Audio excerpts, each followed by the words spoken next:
Audrey was turning 10 this year. May 8th, it was on a Sunday, and she was very excited. On Saturday afternoon, she was at a 99-cent store with her mother to choose a birthday present. "Now just look around," her mother said, "and see if you want anything. I'll be over there at the novels, okay?" A knick-knack here, a curio there. It was a quaint little shop. Audrey didn't know what to get. There were so many great things. She had just about settled on a stuffed rabbit. It was so cute. And she saw something that caught her eye in the display of the window. A beautiful old Victorian doll with brown hair and brown eyes and a red dress with blue trim. "Oh, she's so beautiful," said Audrey, in awe of the doll. She happily skipped over to her mother and brandished the doll. Her mother raised the doll up and said, "Wow, something like this at a 99-cent store? That's great! Go ahead and buy it, darling. Here's $1." So she handed Audrey the dollar, and she went over to the cashier. "I'd like to buy this old doll, please," she said. The old man squinted at the doll and said, No, darling. You don't want that doll." Confused, she asked, "Well, what? Of course I do. I love this doll. She's so pretty, just like me." He shook his head and said, "Oh, all right, I suppose." His last words were muddled under his breath, so she couldn't hear them. She took the doll off the counter, and she went up to her mother.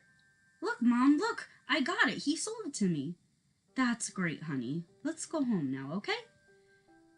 And she climbed into the back seat of the car with her beautiful doll. Molly. She decided to name the doll Molly. She hugged the doll tight all the way home. When they got there, she noticed something strange about the doll. A flaw, well, sort of. Molly had an extra finger on her right hand. Audrey just thought this was a weird coincidence, and, she had bought it at a 99-cent store after all. It wasn't a huge deal, so she decided to ignore it. After playing with the doll for the entire day, it was bedtime at 9 o'clock. The doll was porcelain, and she didn't want it to get broken, so she kept it in the living room of her house. Her mother kissed her goodnight and walked down the stairs to her own bedroom. Audrey had lovely dreams of playing with Molly in a meadow. When she awoke, she heard clacking. Tiny but audible clacking footsteps. They grew in volume as time went on, sounding like they were getting closer to Audrey's room. Then there was a high-pitched mumbling, inaudible at first, but when Audrey stopped to listen and held her breath, she could hear, "Molly's on the first step. Molly's on the second step. Molly's on the third step." Refusing to take any more of this nonsense, Audrey yelled out, "Mom! Mom, come quick!" The tiny footsteps pattered away, and Audrey's mother burst into her room. What's going on? What are you doing?" "Mom, I heard footsteps, and I think it was Molly coming to my room." Her mother sighed in annoyance about being woken up at 11:15 at night. She took Audrey in a tight hug and then led her to the living room. Molly hadn't moved an inch from her original position. Audrey unhappily went back to her bed. She managed to get 30 minutes of rest before the sing-song, chanting, and clacking returned. The chanting continued past 3. "Molly's on the 4th step. Molly's on the 5th step. Molly's on the 6th step." Calling her mother again, "Mom! Mom, come quick! It's Molly again!" Their checkup on Molly revealed no change.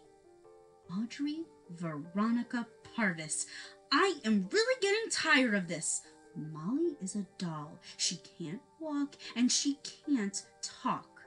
There's nothing to be afraid of. Now go to sleep, and no more of this. Do you hear me?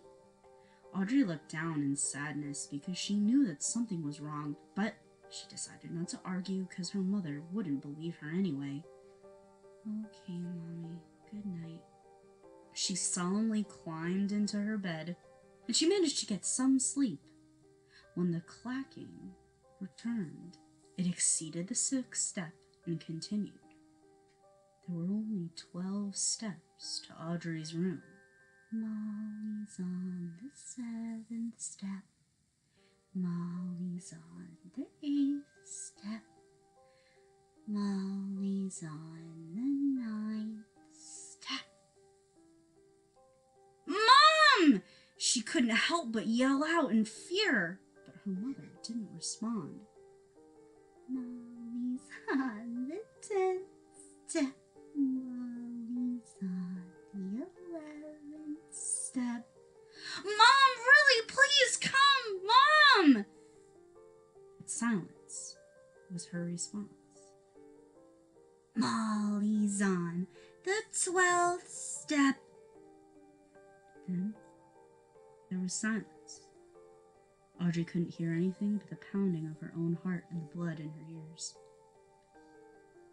Then she heard the doorknob jangling and creak open. There stood Molly, holding a steak knife dripping with blood. Audrey scrambled under her bed, hoping Molly didn't see her. Audrey, Molly killed your mommy, and now Molly's gonna kill you. She grabbed Audrey by her hair and pulled her out from under the bed, pointing the knife towards the crying girl and said, Molly found you. On the corner of Cedar Boulevard and 24th Avenue, Molly is still in the window display of that 99-cent store, still run by the same old man. She's waiting for another victim to fall for her charms. And if you look closely, she now has 8 fingers on her right hand.